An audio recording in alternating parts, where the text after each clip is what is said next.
Hello everyone and welcome to a very special preview. It is Kipco British Champions Day of 2024. 6 races to enjoy in the company of our regular pros. Graham Cunningham and of course John Blance as well. We're going to start off with the longest race of the day. It is the Long Distance Cup. It's run over 3,100 metres, 9 declared runners including Al Nair, the Globetrotter. Alsa Kid is there, Bellocchio, back to Ascot, Burdett Road who mixes codes, Kyprios the Star Stayer, Sweet William, Trawlerman who won this last year, Keys Chorister and stablemates of Kyprios is the Euphrates. Right, let's go back to the great tussle, Graham, that was last year. Kyprios, he's had a different year this year, admittedly, but Trawlerman had his measure. He did, in a tremendous race. Testing conditions, it's going to be the same again this weekend. Kyprios, John, hadn't had the perfect preparation. He was relatively recently back from a serious injury problem.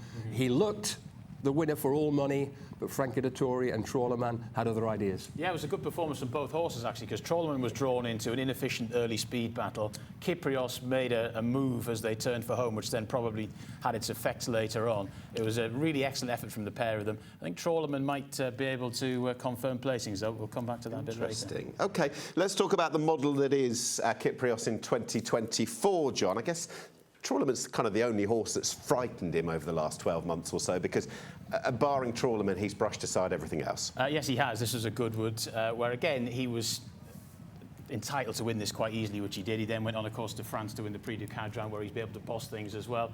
He's basically right back to his best. He's better than this lot, Graham. Trawlerman is just a question mark. That's how Ryan Moore sums him up. He's just better than those. And he was better than Sweet William and company at Goodwood, and he was better than some pretty good horses in the Irish St. Leger before going on to France and making goal. Here he is at the Curragh in the Irish Leger. Vauban wasn't knocked about. The Euphrates, however you pronounce him, runs really well on pacemaking duties, and he's back again. But it's a case of Kyprios doing whatever is necessary. Yes, the Euphrates is interesting. We're going to see his Irish Cesarowish run as well. He might get a little bit closer this time as well. He's a progressive 3-year-old. But again, we're just confirming Kyprios's superiority in VT form, aren't we? He's had exactly the same season as he did in 2022, Kyprios. 6 out of 6, including 4 Group 1s. This time, he's trying to do something that he didn't do in 2022 and add this big Ascot race to his dance card. I remember trying to be quite clever, actually, that day, putting up Giavolotto to beat him in Ireland, but he just beat him. He beats everything else except Trawlerman.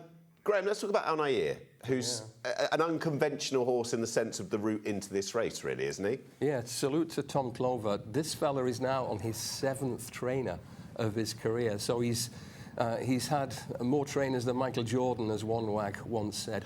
But he's got him going really well. He ran an excellent race just going down to Vauban in the Lonsdale Cup at York. And here, John, this was a winnable race, but he danced in. He certainly did at listed level, so he's obviously up quite a lot on Saturday afternoon. But it was a good run against the trend of the race at York as well that Graham refers to. So he's a definite threat. I haven't got him quite in there, but I might have made a mistake.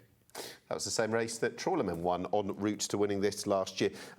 John, let's talk about the Euphrates, who is the second string, I think that's fair to say, of Aidan O'Brien's. How much more can we expect from him? You've already touched on him. Well, yeah, I mean, this was an interesting race, the Irish Cesarowish. It's obviously just a handicap, but he's carrying a big weight here, or a big-ish weight, at the head of a pretty strongly run race, but it was a race where the front runners dominated, so it's difficult to weigh up. What we do know is he's progressive. He's been mixing it in pretty high quality middle distance company all season.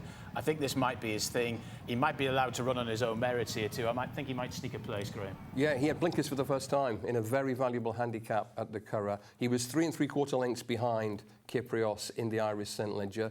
He might get a bit closer, but Kyprios is so hard to oppose, isn't he? Just 1-1-1-1-1. That's what it's been all season. Is that going to continue? Your 1, 2, 3, 4, please. Yeah, I'm going to keep it simple here with Kyprios. He's done amazingly well to come back from a career-threatening injury. 5, 7, 6, 1.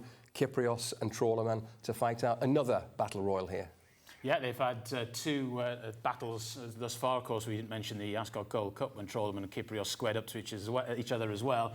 I think Trawlerman won't have to work as hard on the front end this time round. And I think he might be difficult for Kyprios to reel in. Kyprios is certainly only ever had problems with Trawlerman in his career, and I think Trawlerman might give him more problems here as well. Sweet William is a bit behind the top two, but he's a very thoroughly consistent citizen, and the Euphrates sneaks in for fourth there. Al Nahir may well be a contender for that as well. Okay, I understand the case for both, but I'm going to go with Graham, and I think that Kip Ross will just keep winning. That's what he does, and I hope that this can be his day on Champions Day. Best of luck, whatever you're going for in the first.